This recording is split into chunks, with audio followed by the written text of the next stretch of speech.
I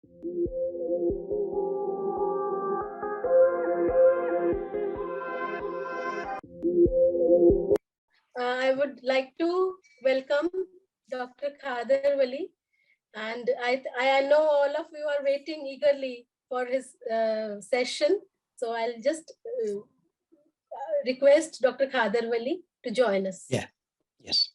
Thank you. Thank you very much. And it's my pleasure to be addressing all the august audience who are already actually very sensitive to the issues that are plaguing the humanity and in larger scale, the planet itself. And it was actually not obvious for the last, say, 50 years ago, we were not sure what we were doing. And we were not aware that the problems that we were facing were really coming from our own existence. And of late, in the last 20, 25 years, it's very obvious for each and every human being on this planet that the issues that we are creating are all due to our existential problems, that the way we have been conducting in the last 100 years is the main reason for our problems, be it global warming, be it nutritional depreciation, be it the health degradation of the humanity all over the planet. All these things are all connected, and we have been very sincerely dividing ourselves in the name of science, in the name of religion, in the name of whatever parameters that we are looking at.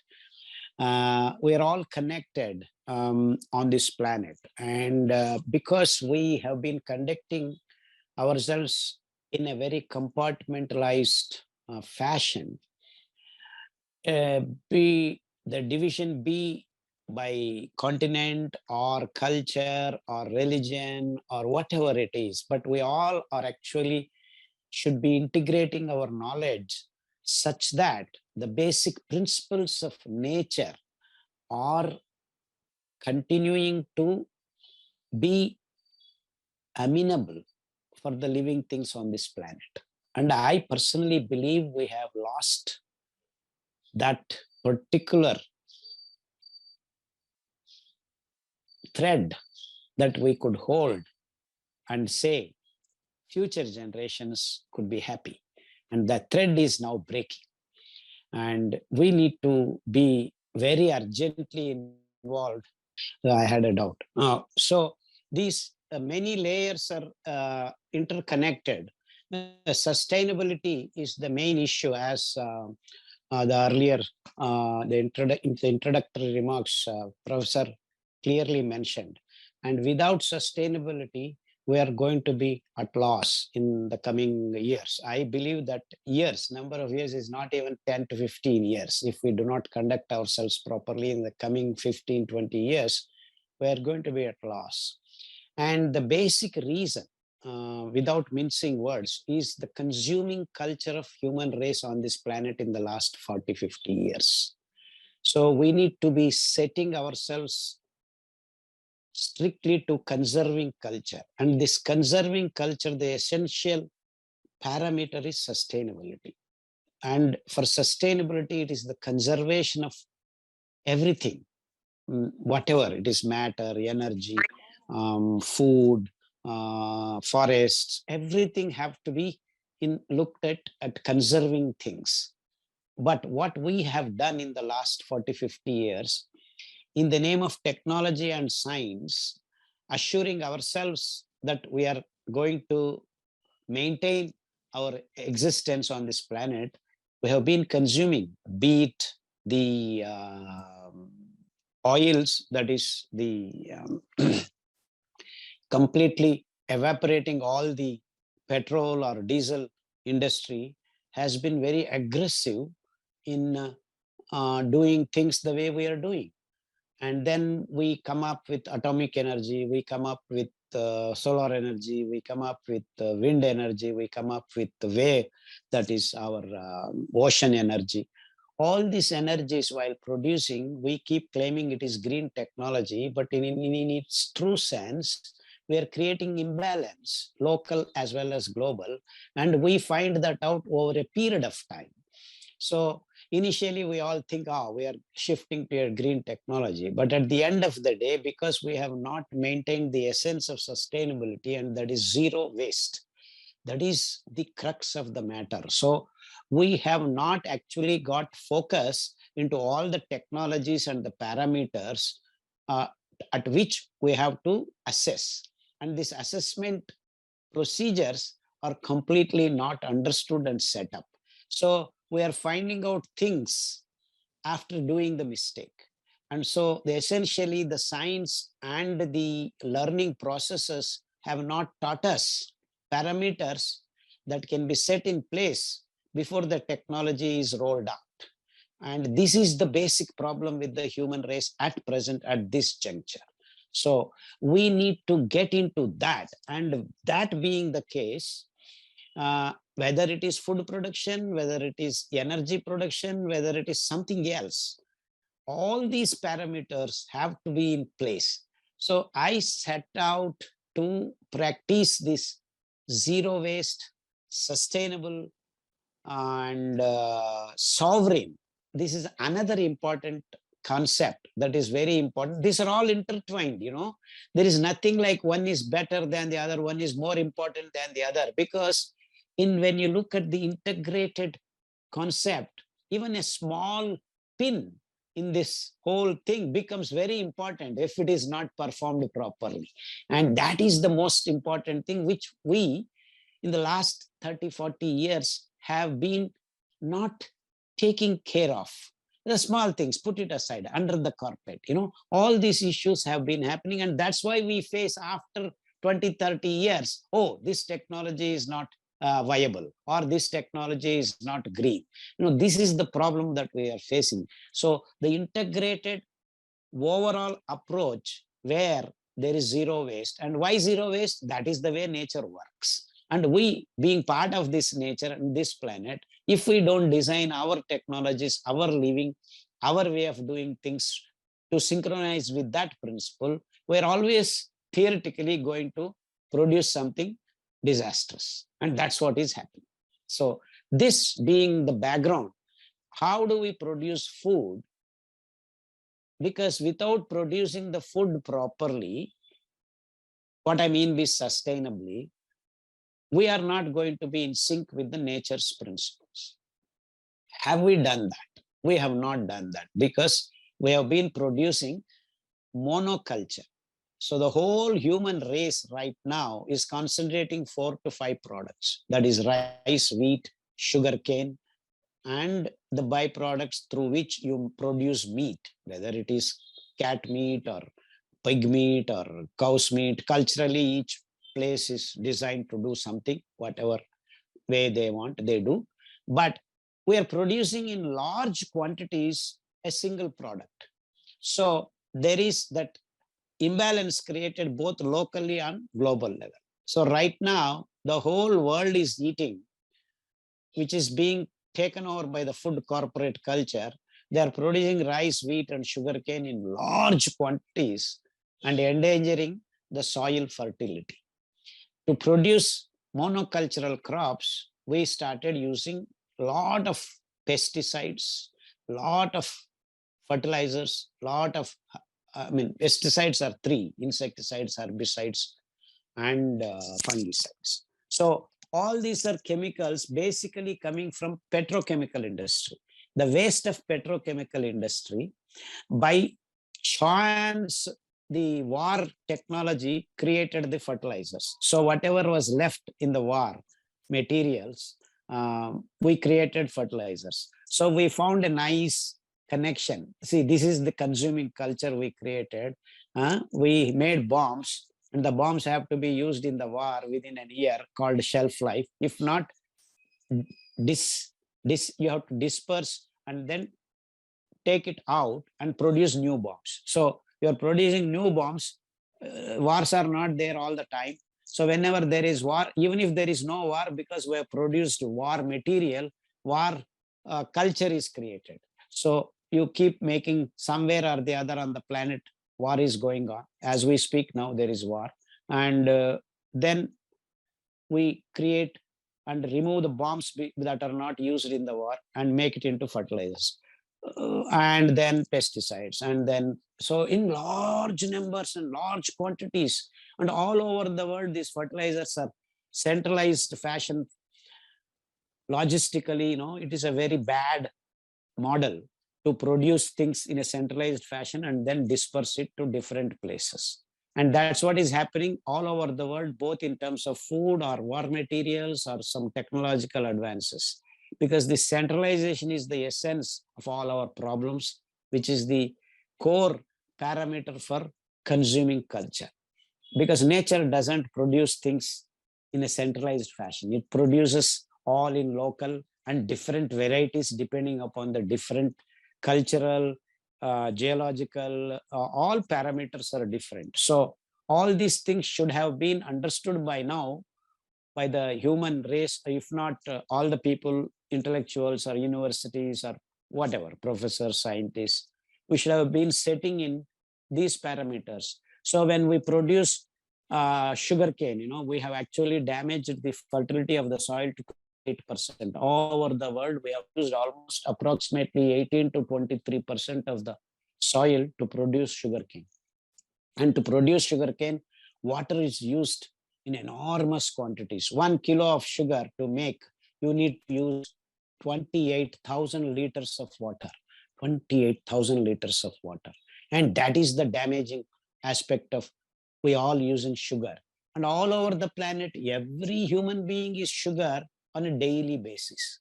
And is it necessary for us to use sugar? Biochemistry clearly says penultimate product of our digestion is sugar. Sucrose is sugar. So you are not supposed to put 1 milligram of sugar in your mouth, but we are using tons and tons of it on a daily basis. And this is very unscientific because we are used to that sugar. We continue to produce in large scales, despite that being very bad for health, which is creating glucose imbalance. See, you need to see all this as a integrated things. So we have started sugar production in large quantities, and because these companies want us to consume, no scientist is saying don't use sugar. It is being so much used all over the planet that tons and tons of it is consumed on a daily basis, producing it very unsustainably, making the soil infertile, completely making it absolutely infertile. While doing so, because we are using a lot of fertilizers, we are producing global greenhouse gases, methane, nitrous oxide, carbon dioxide in large quantities, and slowly increasing the temperature of the planet. And just not sugarcane, the same thing holds good to paddy rice as well as wheat. These are produced in much larger quantities than sugarcane. So that means the damage done by these three crops alone is 33%. India has actually lost 21% of agriculturable land, and we have made into desert in the last 23 years.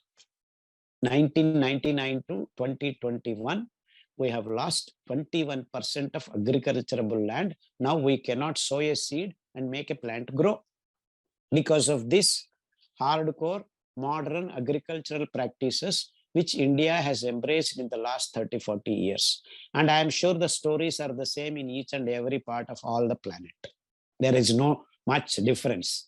This has been demonstrated in America, as well as in Japan, as well as in China. China is worse condition right now. The agricultural land is being lost in such a rapid way that there is no way anyone can replenish the soil in such a fast fashion. So you see, we have imbalanced glucose imbalance in the bodies of the human race, which has been pumping in the blood glucose in large quantities because we are eating rice, wheat, and sugar, which does not have any fiber in its content. So it releases glucose in very fast fashion. And our blood glucose level should be 5 grams in the total body at any given point of time, 5 to 6 liters of our blood. but we are pumping in 50 grams, 25 grams, 30 grams. When you eat an egg, when you eat a piece of chicken, when you eat a piece of loaf of bread, or when you eat dosa or Indian dishes, or falafel, whatever, wherever you go, you are eating very same material in 100 to 200 grams, which releases 50 to 60 grams of blood glucose, which then imbalances your system. All the internal endocrine gland system goes haywire. It becomes emergency condition, and it starts triggering production of high cholesterol, production of high aromatic factors, production of glycogen, production of fat material, production of extra protein, because it has to take care of the flooded glucose. It starts converting it into different products. And this highly elevated production of products releases one after the other diseases in our body. When you have higher glycogen, the fat metabolism is disturbed. When the high amount of protein, your kidney is disturbed. When you have high sugar in the blood incorporated into the hemoglobin, you have HbA1c increasing, you have diabetes set in. So the cholesterol, extra cholesterol being deposited in the blood vessels, you have blood pressure being created. So all these modern day diseases are created because the human bodies, human race has chosen as its main food rice, wheat, sugar, and meat products that are secondary produced by these materials so far. And in between, in the last 30-40 years, we are not able to produce these commodities because large amounts of water is required to be produced. So we started building dams everywhere.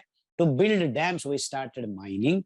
To mine, because by then the drilling technology, mining technology became very heavy. So we started mining the whole planet and getting the iron, getting the metals, and then started building huge projects using these materials and making cement, which is actually producing the maximum amount of pollution on this planet. But we have no concern because we just want to consume. And in the name of giving food in large quantities for people, we have actually overstepped. And in the amount of food produced now is good enough for 5 to 7 planets if we distribute properly. Even the same rice, even the same sugarcane, even the same meat, whatever we are doing. This is the problems we have created in making everything centralized fashion. And all these are controlled by this few big corporations. And everyone is forced to eat, whether you like it or not, all these food materials and getting into sickness. So this is when my mind was blown away. Why are we making these simple mistakes of eating something which produces glucose imbalance? And that glucose imbalance leads to microbial imbalance in our guts, which actually are the friends for us to take care of many biochemical reactions. And then we can actually be healthy. So we have created glucose imbalance, which in turn switched on the microbial imbalance. When you have both these operating, our hormones are getting disturbed because we have started using milk, which is produced with the help of hormones, estrogen, oxytocin, all these things. Unnaturally, we are GMO. Actually, it is genetically modified food. Milk is number one. People are not talking about it. In fact, it is the milk that is the GMO. People are now talking soybean is GMO, corn is GMO. The soybean and corn are now recent food materials after the herbicide glyphosate became very popular. All over the world, they are producing soybean in large quantities, saying that human body requires a lot of protein. That's why they genetically modified soybean to give 36% of protein. In the name of herbicide use glyphosate, they've had all these genetic modifications in the name of increasing the yields. And then we started eating these materials and creating the genetically modified protein molecules disturbing our DNA, causing carcinogenesis. So we have added one more wonderful disease called cancer to the world. So when we started these layers of technologies in the food production methods, is slowly causing all these diseases, local and global imbalance. In fact, now in India, we have 36% of people who are diabetic, 40% of people are blood pressure patients, and 16% people are already carcinogenic, and another 30% is supposed to be tabled to be in next 5-10 years. They are going to be cancerous conditions. So this is all happened because of our food choices and food production methods. Despite all this information, we are not ready to correct. Course correction has to happen. Actually, it should have happened 30-40 years ago.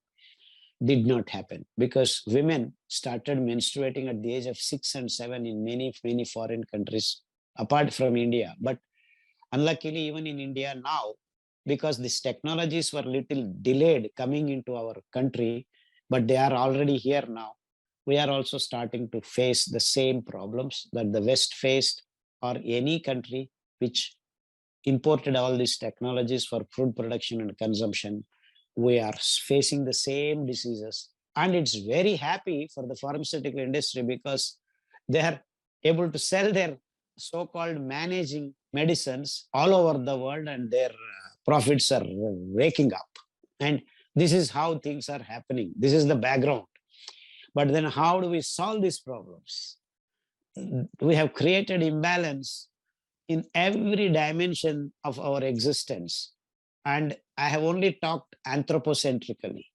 And now if we extend, our life is equal to other forms of life, whether be it an ant, be it a honeybee, be it a whale in the ocean, be it a tiger in the forest, then our problems are much more, actually, much more, because you cannot see other animals dying. And it's that we are devastating their habitats, be it the ocean.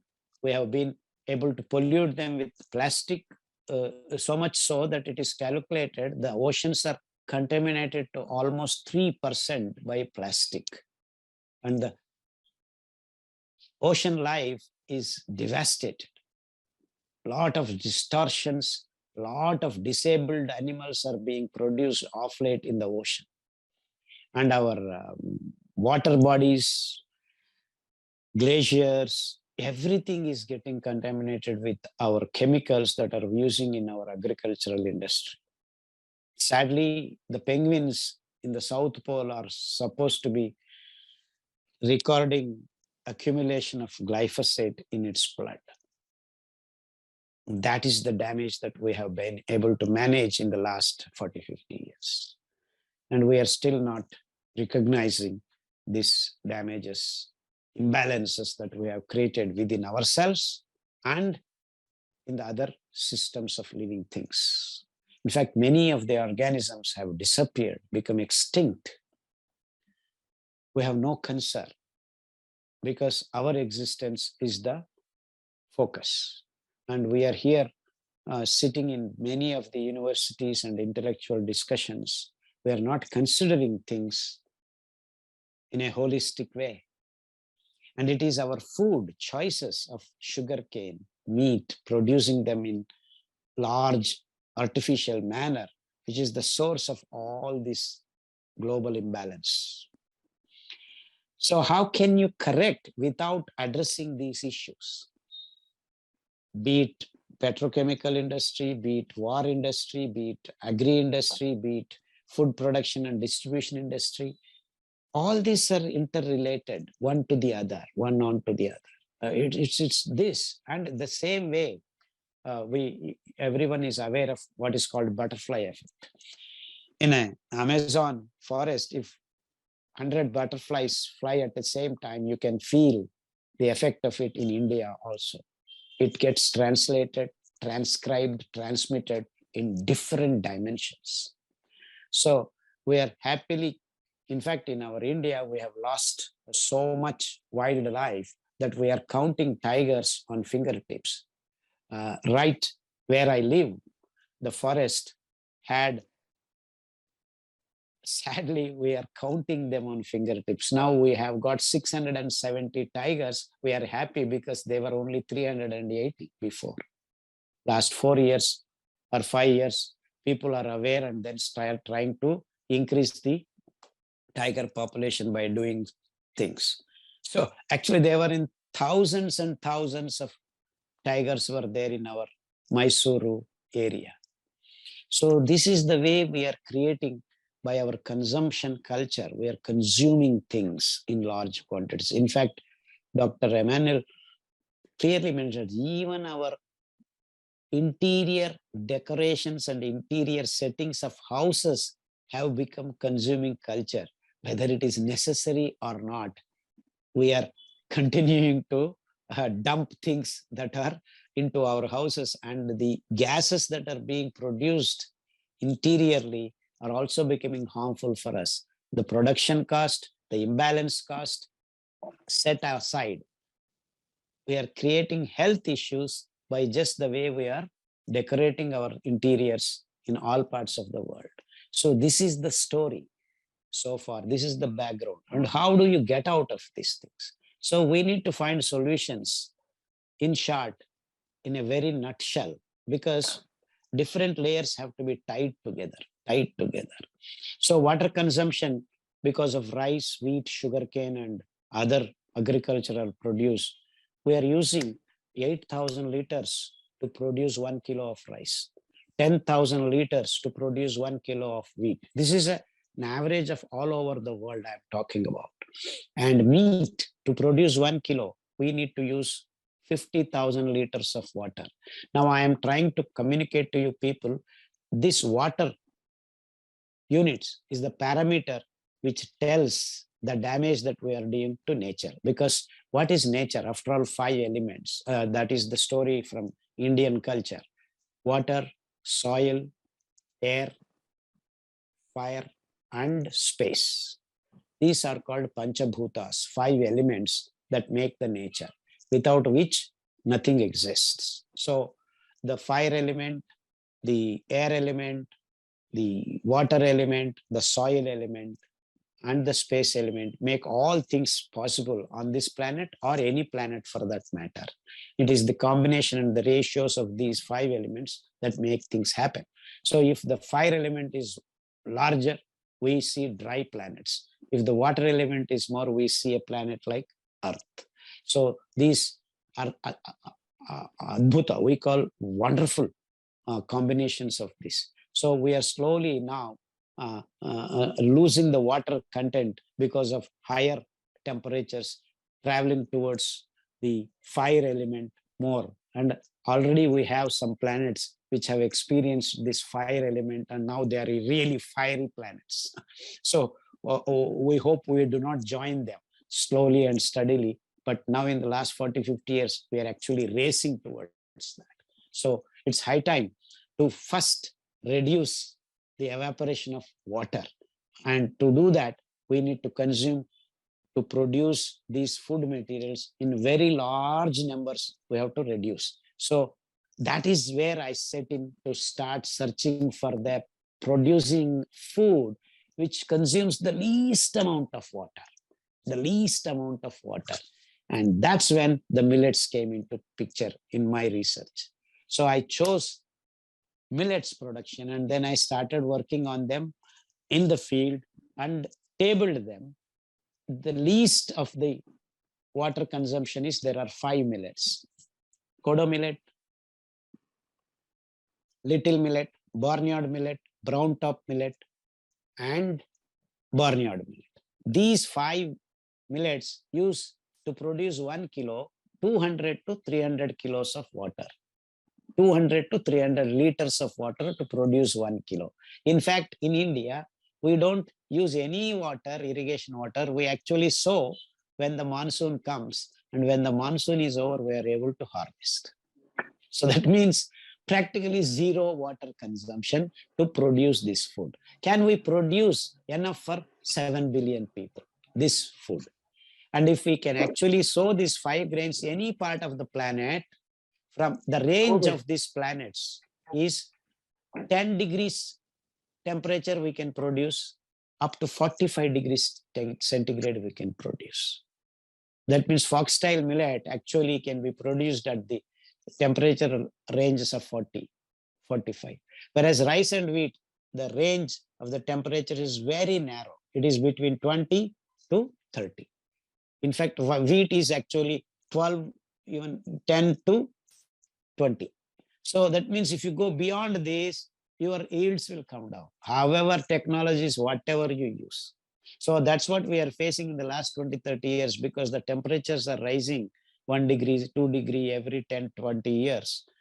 The yields of wheats have come down. Actually, 32% of yield production is reduced in the last 10 years, slowly and steadily. These are the dangers we are facing. So if you start using the least amount of water for producing food, that food should be selected as your main staple food. When these 5 millets, in fact, finger millet is also good millet for your production, as well as it requires 1,000 liters of water. That means 3 times more than these 5 millets. And coincidentally, finger millet has got 3.6% of fiber associated with the carbohydrate, whereas these 5 grains have got 8%. Foxtail millet has got 8% fiber. Barnyard millet has got 10% fiber. Brown top millet has got 12.5% of fiber. So when you have high fiber and carbohydrate interlinked, the release of glucose into your blood is very slow and steady. So at any given point of time, when you consume these 5 millets separately each day, 1 or 2 days once, there is no glucose flooding in your blood. And that is the most important regulation, control that we get in our body. And that's what creates health. So what we have done, if this theory is right, we need to take 100 diabetic patients and feed them this food. Lo and behold, within 3 months, we have reversed diabetes. People who are taking insulin started leaving insulin because their glucose levels got balanced, and their HbA1c, which was 12, became 5 or 6 within a matter of 3 months to 6 months. Depending upon the other habits of the patient, we have been able to help 99% of these patients 3 months to 6 months. And people who are actually diabetic for 20 years, we have taken 1 or 2 more years to completely reverse the problem.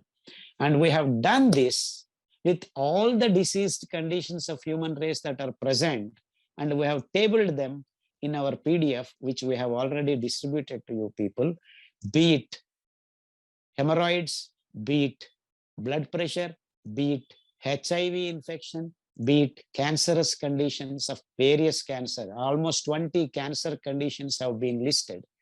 And we have also figured out some of the decoctions that are present in and around our local areas that could work as cleaning our system such that we receive healing in our bodies. So all these experiments, these are all done by sheer experiments. In the last 25 years, we have healed so many patients with a lot of results, and very good results. And so now I am so thoroughly convinced that our food, the human gut, requires an entity which can release food, which can release glucose into our blood slowly and steadily. And that is done by God in the form of arranging the fiber and carbohydrate in a very layered fashion, such that our digestive system gets glucose in a regulated way at the end of the day.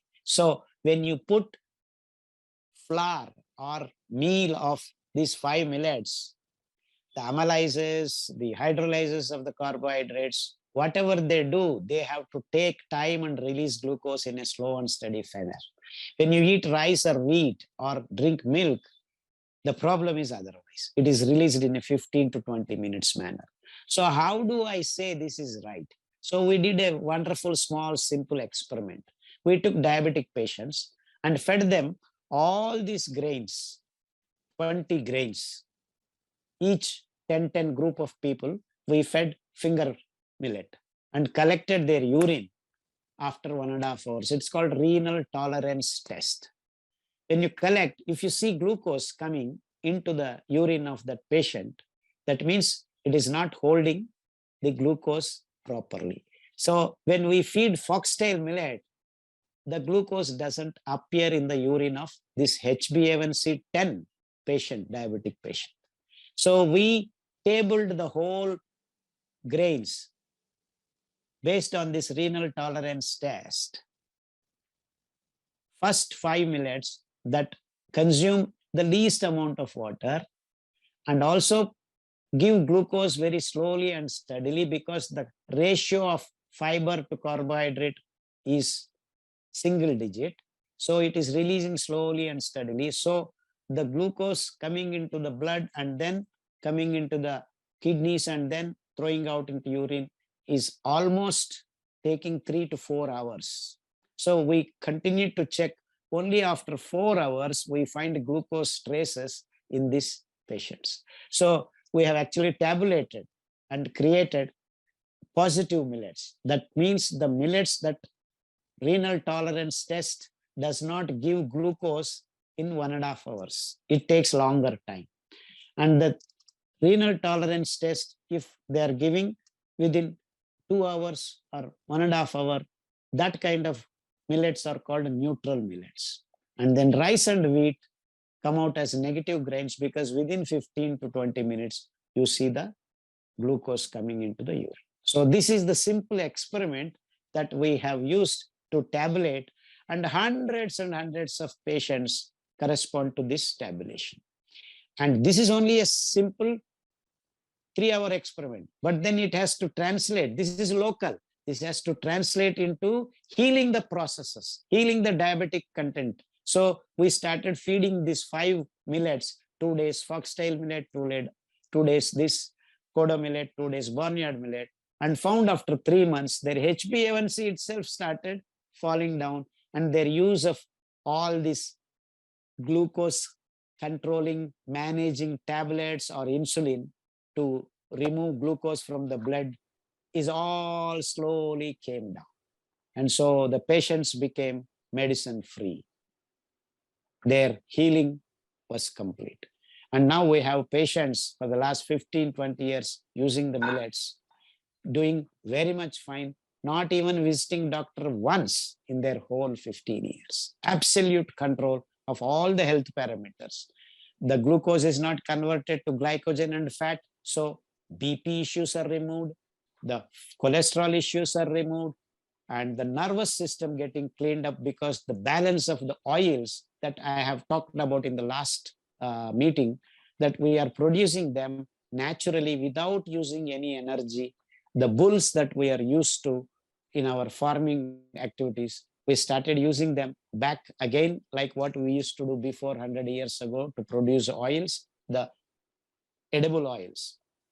But of late, I'm thoroughly convinced that the diesel industry, the refinery industry is actually mixing them, adulterating the edible oils with all the left out mineral oils. And that is very sad story, because it is producing a lot of diseases, including the ADHD, differently abled kids, and hole in the heart, because most of our internal organs are actually good combination of fat, protein, and carbohydrates. So the heart, hole in the heart, liver not functioning, brain not being properly assembled when the baby is growing, because the mothers, the pregnant mothers are eating all these wrong foods.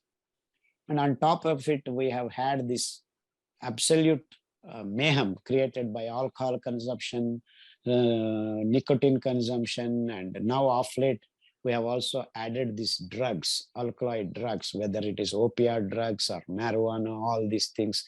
The high use of these kind of addictive drugs is also telling the production of the kids that we are producing in the last 15, 20 years, the health of them. In fact, we are producing juvenile diabetes to the 8% of the kids are now juvenile diabetic. That means the pancreas is not functioning as they are born within 3-4 years. So these are all the problems which we can actually solve by changing our food, not giving more and more medicines and trying to manage them.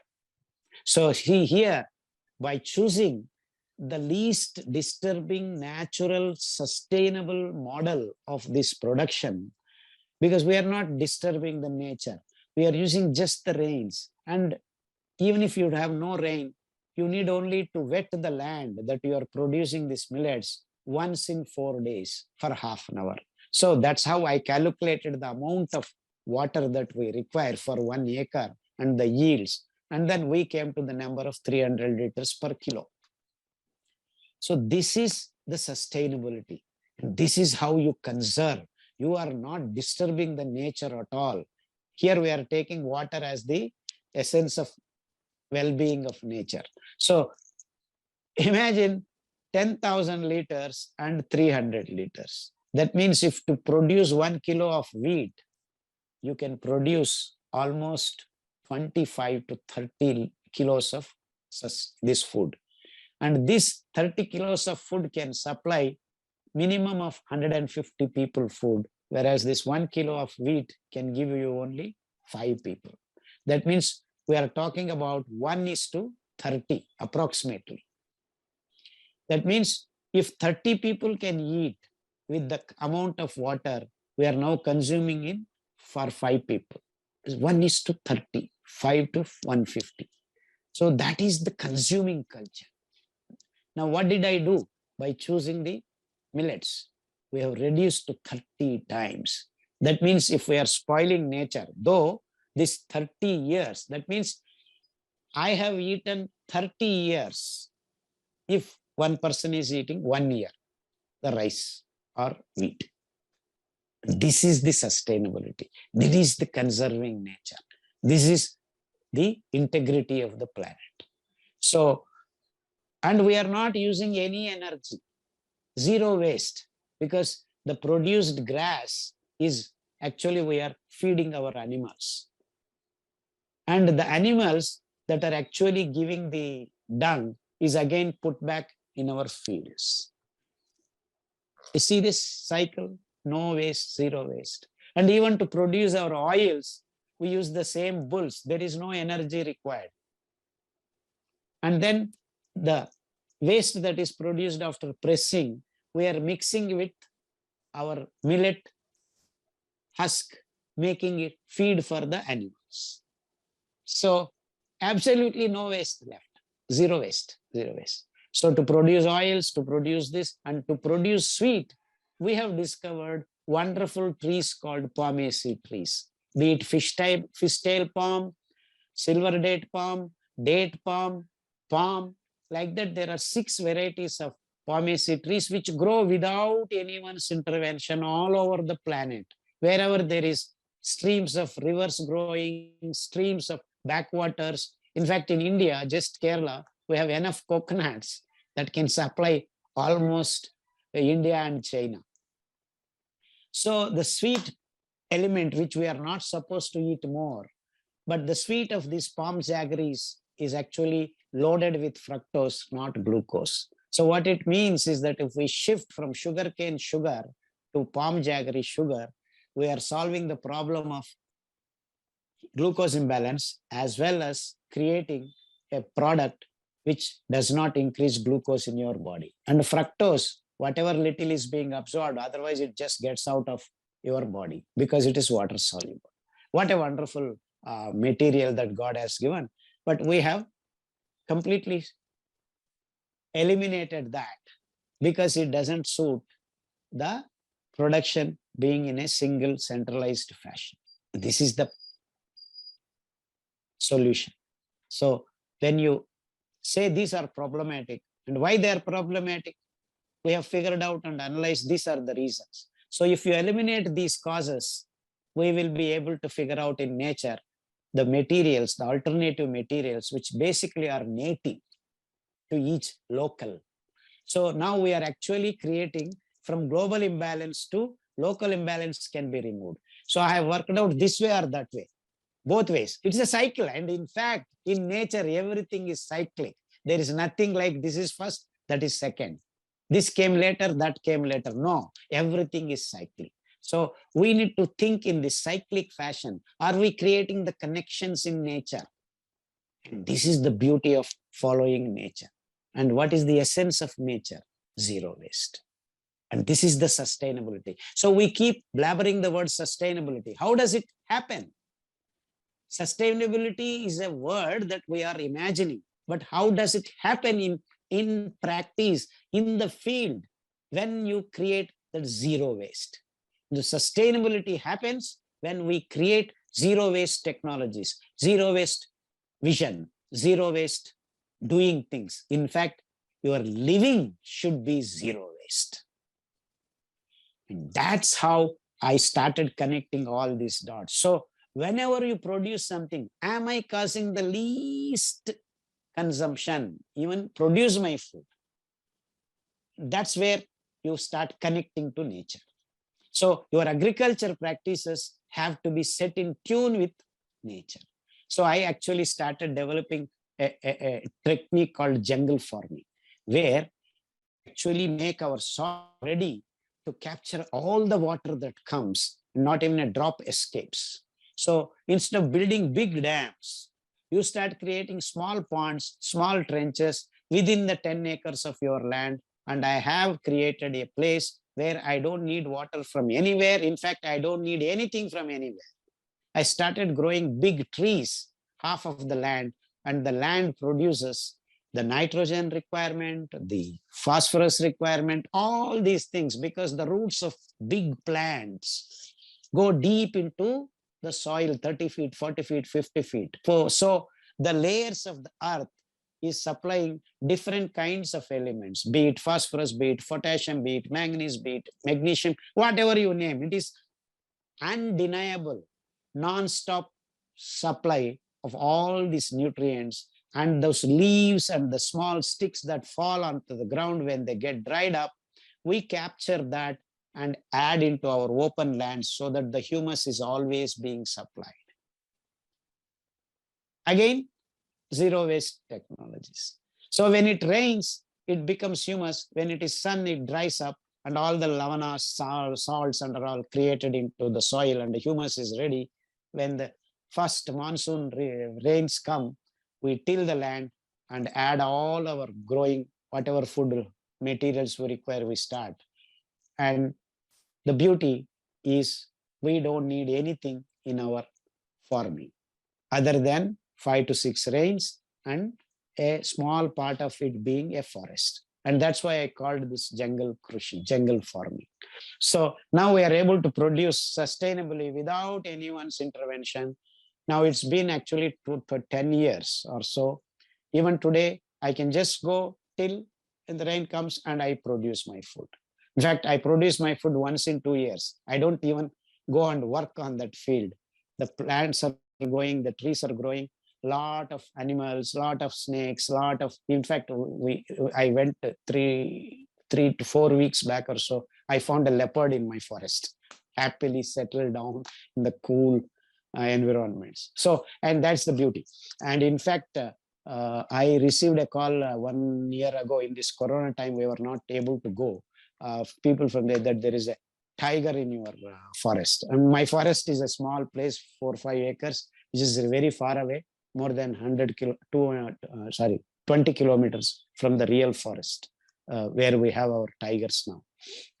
So they actually are just strolling around, and then whenever they find nice environment, they start. So actually I created a small 4 acres of forest, put a fence. I don't even myself go there. But whenever in the summer, before the leaves, we have to get our sustainable humus condition in our open fields where we grow our food, we go and collect for 15 days and put it here, and that's it. So this is how I have eliminated any need of anything from elsewhere, and I can produce food for 100 people anytime I want. And if we work in the smaller and units, 10 acres, 15 acres, 20 acres, all over the planet, any land can be actually converted to food producing materials. But with the present day mining, dams and all, only few percentage, even Israel can only claim 18 to 20% of agriculture, whatever small amount of land they have. They cannot give irrigation for a whole material. So in India now the irrigation can be only given to 11% according to the numbers that the government provides.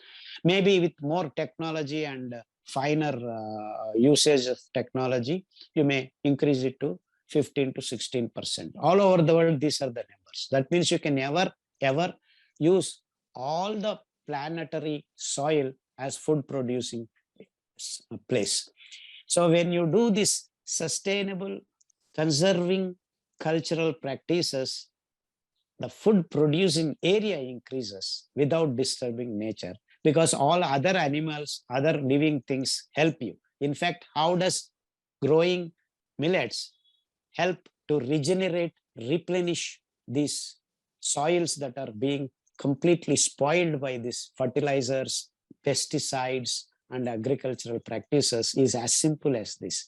When the millets start growing, actually brown top millet starts making the pinnacle and the grains in a matter of 60 days. So in the 60 to 75 days space, that is 15 days space, thousands of birds visit these particular places. They consume some of the millets that are just being formed. And once the millets have become thick and grain is formed, the birds do not eat that actually. So 3 to 4 days while the grain is forming, lot of birds visit and then they happily eat. And while they go away, they actually bless the land with their droppings. And these droppings are like gold mine for the land, because they produce the wonderful microbes that you need to replenish in the soil, and wonderful salts, wonderful insects, everything.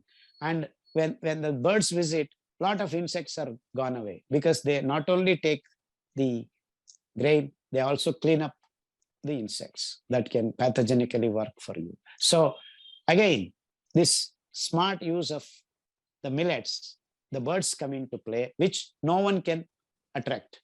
Only the, so you have 1,000 acres of millets growing, you see the birds coming, and then the land becomes fertile. In fact, we have done this in Gunturu, very hot place. We took sand and then we just sprinkled a little coco peat and grew these wonderful millets, all 5 millets, and we started seeing the birds coming. And even the sand, because of the droppings of this thing, started becoming fertile. So we have found a technique in large scale. In fact, we can actually huge 10,000 acres. We can use drone technology and then spread these seeds. All the spoiled, including mining lands, we can actually replenish back to fertile lands by using millets as the initial crop. After that, you can actually plant big trees and make the land into again forest. So you can in fact see we are slowly figuring out from desert to regenerating the fertile land. So this is how a conserving culture, sustainable methods, when you figure out the zero waste, you start plugging the holes. You start plugging the holes. So it's not just we are creating or removing the local imbalance. We can actually slowly and steadily work up with this model to create global balance. But then to do that, everyone has to start consuming these wonderful millets. And in fact, when you go back and do research and see that almost all over the planet, people were using these millets. Such a wonderful thing that I figured that out. In fact, even in America, even today they are growing in Colorado brown top millet, but sadly they are feeding to the birds. See, this is the sad story. And I went to Nigeria. They are actually almost African countries. Most of them, even today in remote villages, they are still eating millets. Many of different kinds of millets. So we need to refine them and give them the proper information and make them use these 5 millets. Their health parameters will improve in a matter of 6 months to 1 year. And nutritionists, people call me nutritionist. Actually, I don't like the word nutritionist, because this nutrition word is used in a very commercial way in many places. I'm not like nutrition, vitamin B, vitamin T, vitamin D. This is small, this is less. You provide tablets. No, that's not nutrition. Nutrition is something that has to take care of the planets, lands, the animals, the birds, the human beings. Everyone has to be nutritionally fit, and that can be done through the use of these millets. In fact, we have provided the list of scientific data about all these millets. They in fact contain lignans, which are the most beautiful antioxidants that can even remove carcinogenicity from your body. Even if your DNA is stuck with this undigested protein, animal protein, we are able to sustainably remove that slowly and steadily. We have had wonderful results with blood cancer, fibroids, that is uterus cancer, brain cancer, bone cancer. In fact, recently we have had very successful stories from mouth cancer, because of late in India, these people started these drugs putting into the mouth, and the tobacco plus other things, and mouth cancers are increasing in our southern part. Many of this, we have had wonderful results with mouth cancer also. So all these kinds of issues are actually interrelated and integrated. See, I'm not working to heal people. I'm working to produce a sustainable living patterns such that future generations can be benefited using these models. So many people actually think I am a millet man of India, or this, or nutritionist, or food expert, or a good doctor. But actually, I am not wanting to be one of this. I want to be a human being who minds very consciously, being aware the problems that we have created, and I'm aware, with awareness, working towards evolving methods and models to create and conserve the beauty of nature, and to make future generations live in peace with nature. So at the end of the day, I figured out making machines and missiles does not give peace and joy to the planet, whereas growing millets and plants does. So I intend to stop at this juncture. I hope I have given you, in fact, my presentation, I am striving to present it as a holistic package, not bit by bit. So that's how I keep jumping from here, there, here, and all. But that's the way things are actually. It's not that nutrition, it is agriculture. This is food. This is health. That is this. No, it doesn't work that way. We have to understand things on a sustainable, holistic, sovereign. That means each and every piece of land on this planet has to have the freedom of growing what they want, what they should eat. And that's the way it should be. And that is the most scientific way of doing things, because that's what creates local balance and global balance, and does not leave any waste. Thank you very much for your patient listening. Thank you all. And all the information, we have put it in terms of PDFs, and I've already supplied to Dr. Poonam. I hope she has already distributed the information, and how to cook, what kind of disease requires what kind of decoctions, what kind of food pattern, everything we have diligently tabled in all the materials. So anyone is actually, I just heard before the lecture started, someone is over bleeding and she was admitted to hospital. Basically, that is connected to hormone imbalance. There is a protocol in the book. If you were to follow, within 3 days, she would have been all right. Thank you all.